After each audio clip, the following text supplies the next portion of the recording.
मुकुंदपुर पंचायत के मुखिया प्रत्याशी संगीता देवी एवं समाज सेवी ब्रह्मदेव गुप्ता जी आप सबके शरण में आए हैं। तो अब की बार फिर से एक वोट देकर इन्हें अपार मतों से जिताएं और एक बार फिर मुकुंदपुर पंचायत में सेवा करने का मौका दें। कहेली संगीता बेटी को के हाथ जोड़िया, मुकुंदपुर के जनता से करे लिया रजिया। ए चाचा भुलाए के नहीं थे। कहेली संगीता बेटी को के हाथ जोड़िया, मुकुंदपुर के जनता से करे लिया रजिया। लागल बाटे मनवा में सारा पुराई दीहा हो ए भैया हो, फेरू से मुखिया बनाई दीहा हो ए भैया हो, फेरू से मुखिया बनाई दीहा हो ए भैया हो। तो ध्यान देंगे माताओं बहनों मजदूर किसान भाइयों, निरंतर 5 वर्षों से समाज सेवी ब्रह्मदेव गुप्ता जी आप सबका सेवा किए हैं। तो एक बार फिर से इन्हें जिताएं और सेवा करने का मौका दें।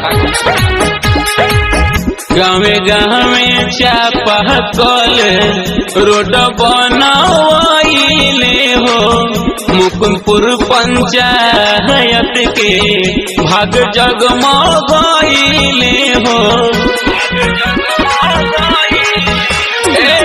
गाँवे गाँवे चापा कल रोड बनवाइले हो, मुकुंदपुर पंचायत के भाग जगमगाइले हो। एक एक वोट दे के बहुमत बढ़ाई दीहा हो ए भैया हो, फेरू से मुखिया बनाई दीहा हो ए भैया हो, फेरू से मुखिया बनाई दीहा हो ए भैया हो।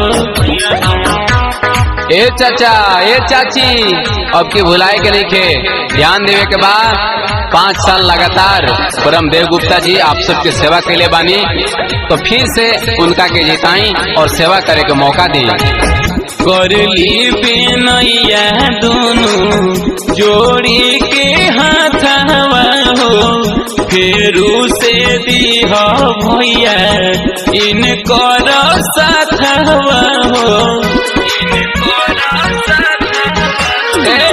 करली बेनैया भैया जोड़ी के हाथवा हो, फेरू से दीहा चाचा इनकर साथवा हो। ब्रह्मदेव भैया के विजयी बनाई दीहा हो ए भैया हो, फेरू से मुखिया बनाई दीहा हो ए भैया हो, फेरू से मुखिया बनाई दीहा हो ए भैया हो।